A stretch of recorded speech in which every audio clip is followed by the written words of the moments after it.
कभी आपने नोटिस किया है, हम अकेले रहने से नहीं डरते, हम इस बात से डरते हैं कि कहीं दुनिया हमें अकेले देखकर जज ना करे। शायद इसी डर की वजह से हम उन लोगों के साथ भी रहने लगते हैं जिनके साथ हम एक्चुअली खुश नहीं होते।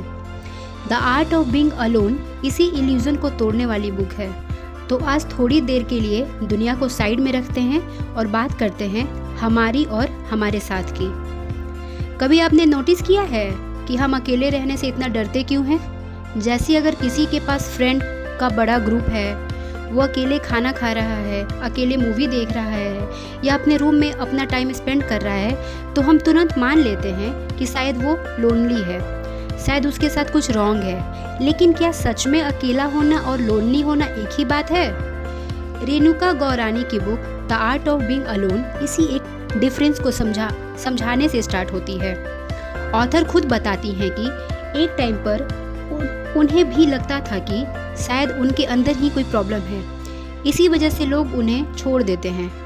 और अगर वो अपने अंदर की उस रॉन्ग चीज़ को फिक्स कर लेती तो शायद लोग उनके साथ रुकेंगे। लेकिन जब उन्होंने अपने साथ टाइम स्पेंड किया, अपने पर्सनालिटी और थॉट को समझा, तो उन्हें रियलाइज हुआ कि एक्चुअली उनके साथ कुछ रॉन्ग नहीं था। उन्हें बस ये एक्सेप्ट करना था कि उन्हें एक ह्यूज सोशल सर्कल की ज़रूरत नहीं है और वो अपने साथ रहना जेन्युइनली इंजॉय करती हैं। और मुझे लगता है यही चीज़ हम सबको समझने की ज़रूरत है। Being alone means you are with yourself, while loneliness is the way you will start looking at yourself when you feel left out or unwanted। हम बचपन से ही loneliness को एक नेगेटिव चीज़ के रूप में देखते आए हैं। स्कूल में जो बच्चा अकेले बैठता था, लोग उसे वियर्ड समझते थे, उसके लिए सिंपैथी फील करते थे। और धीरे धीरे हमारे माइंड में ये आइडिया सेट हो गया कि अगर हमारे पास फ्रेंड्स नहीं हैं तो हम में ही कोई कमी है। आज सोशल मीडिया ने इस फीलिंग को और स्ट्रॉन्ग कर दिया है। इंस्टाग्राम खोलो तो किसी के फ्रेंड्स के साथ ट्रिप्स हैं, किसी के ग्रुप्स फ़ोटो हैं, किसी की फ्रेंडशिप गोल्स वाली स्टोरीज़ है, और फिर हम अपनी लाइफ को उन पिक्चर से कंप्लीट करके सोचने लगते हैं सिर्फ मैं ही अकेला हूँ क्या।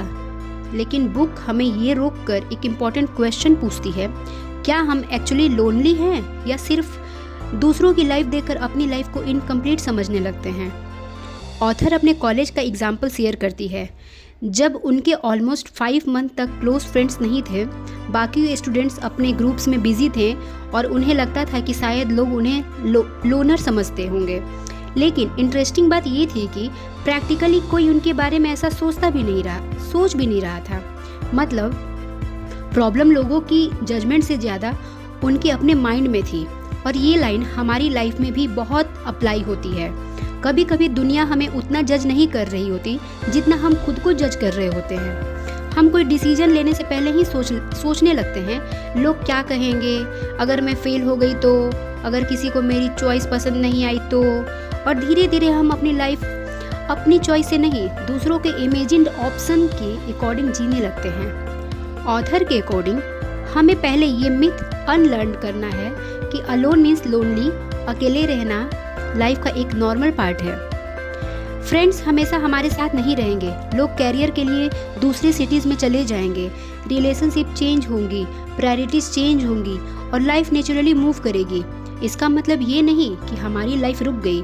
इंस्टीड ये वो टाइम हो सकता है जब हम फाइनली खुद के साथ रिलेशनशिप बिल्ड कर सकते हैं।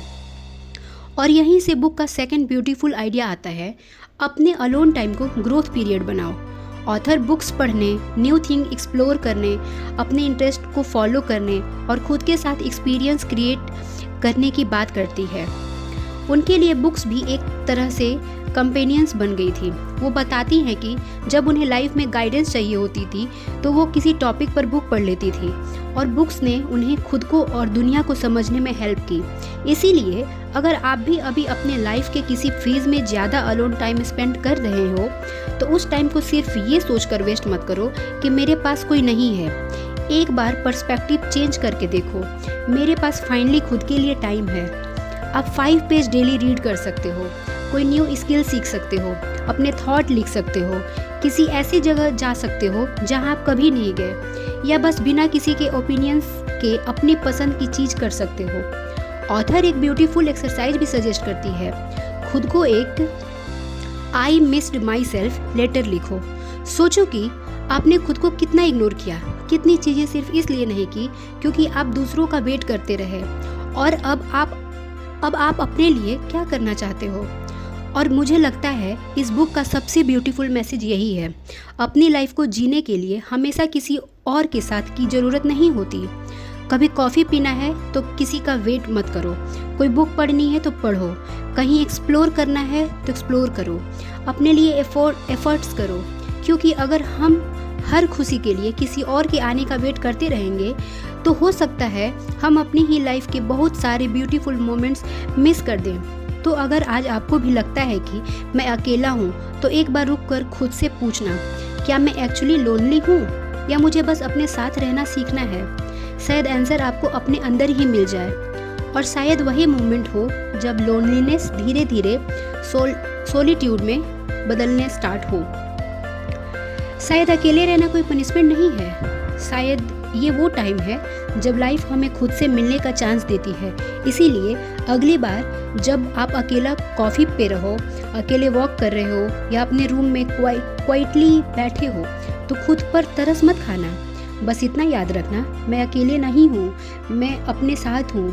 और अगर आज की समरी ने आपको अपने बारे में एक भी नई बात सोचने पर मजबूर किया है तो शायद ये बुक आपके लिए ही है।